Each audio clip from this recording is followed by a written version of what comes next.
Welcome students. Today we will be see next chapter Foreign Trade of India. Introduction.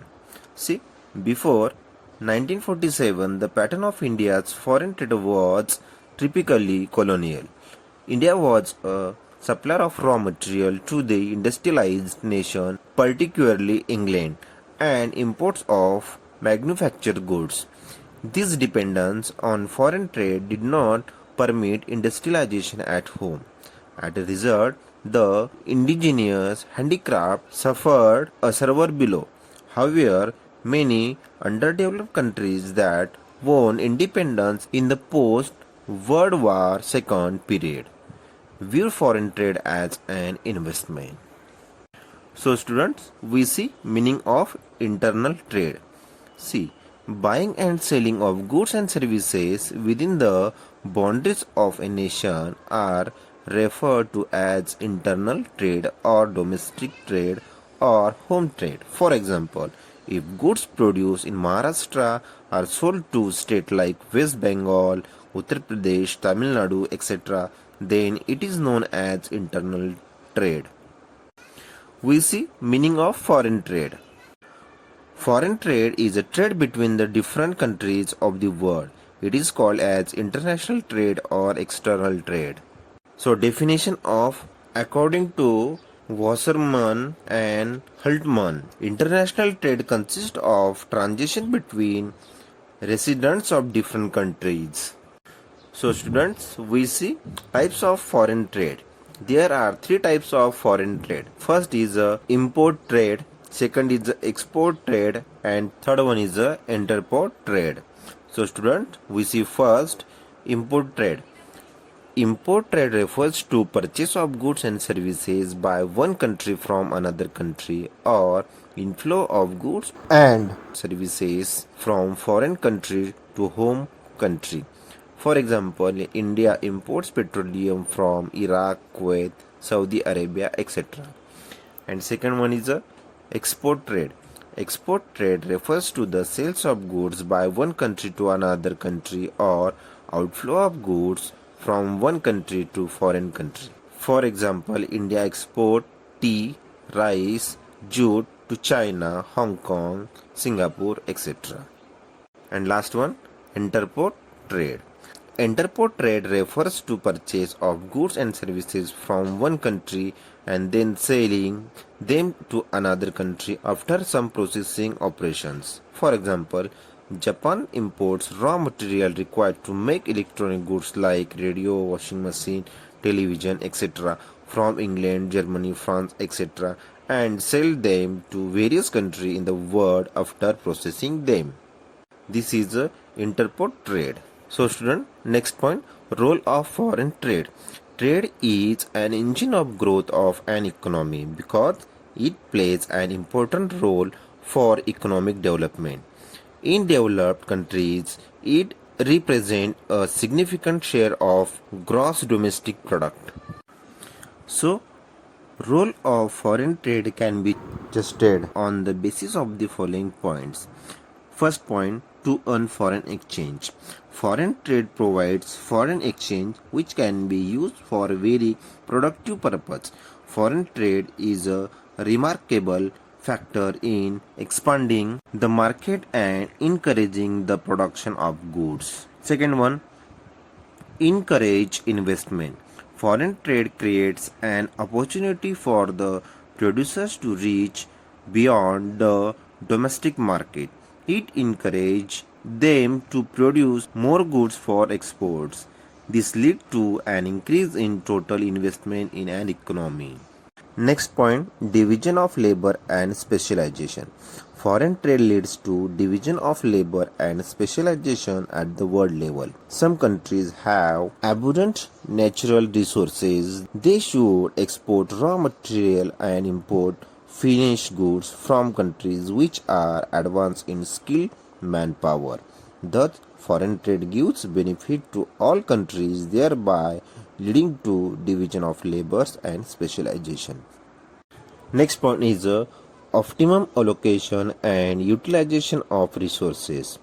Due to specialization, resources are changelized for the production of only those goods which would give highest returns. Thus, there is a rational allocation and specialization of resources at the international level due to foreign trade. Next point, stability in price level.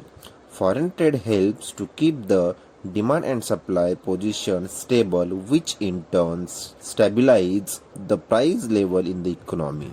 Next point, availability of multiple choices. Foreign trade provides multiple choices of imported commodities.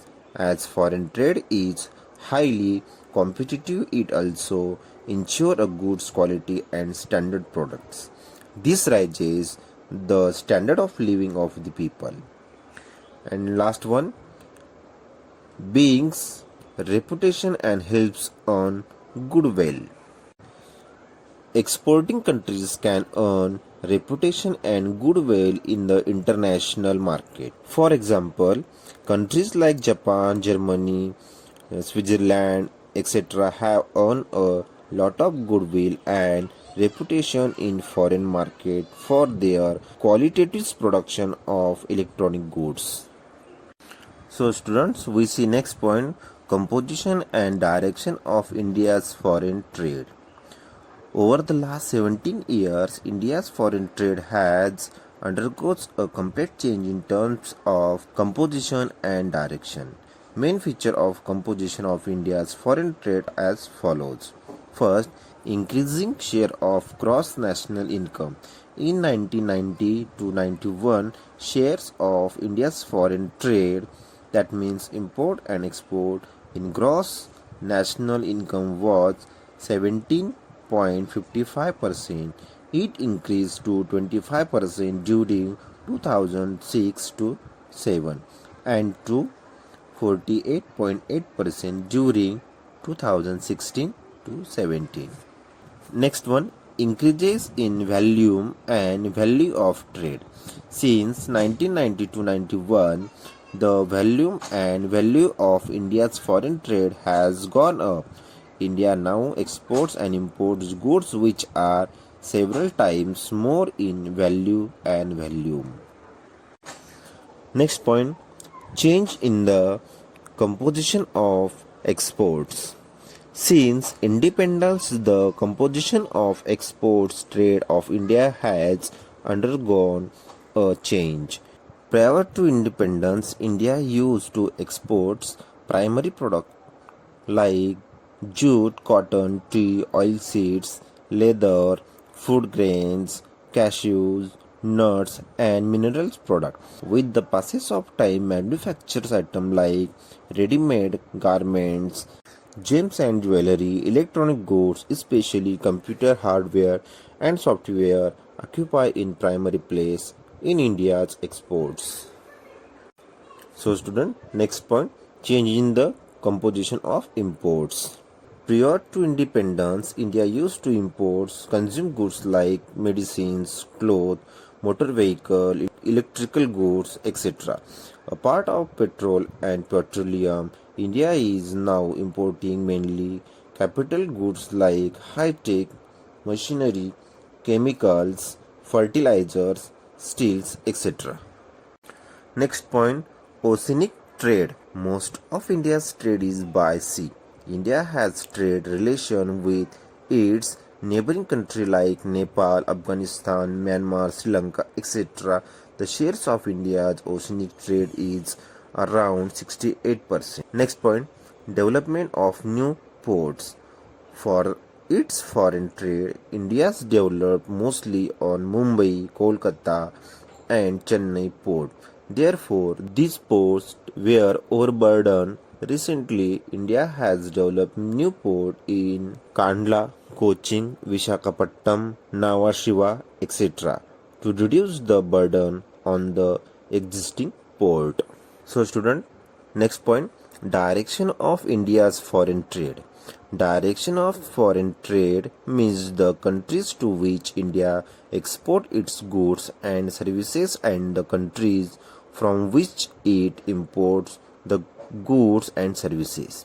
Thus, direction consists of destination of exports and sources of our imports. Prior to independence, much of India's trade was done with Britain. Therefore, Britain used to hold the first position in India's foreign trade. However, after independence, new trade relations with many other countries were established. Now, USA has emerged as the leading trading partners, followed by Germany, Japan, and United Kingdom. We see next point, concept of balance of payments. The balance of payment of a country is a systematic record of all international economic transactions of that country during a given period, usually a year. According to Ellsworth, balance of payment is a summary statement of all the transactions between the residents of one country and the rest of the world. Then, according to Walter Krauss, the balance of payment of a country is a systematic record of all economic transactions complete between its residents and the rest of the world during a given period of time, usually a concept of 1 year. From the above definition, it is clear that the value of exchange of goods and services among the citizens, businessmen, firms, government, etc. is included in the balance of payment. Next concept is a balance of trade. Balance of trade is a difference between the value of a country exports and imports for a given period.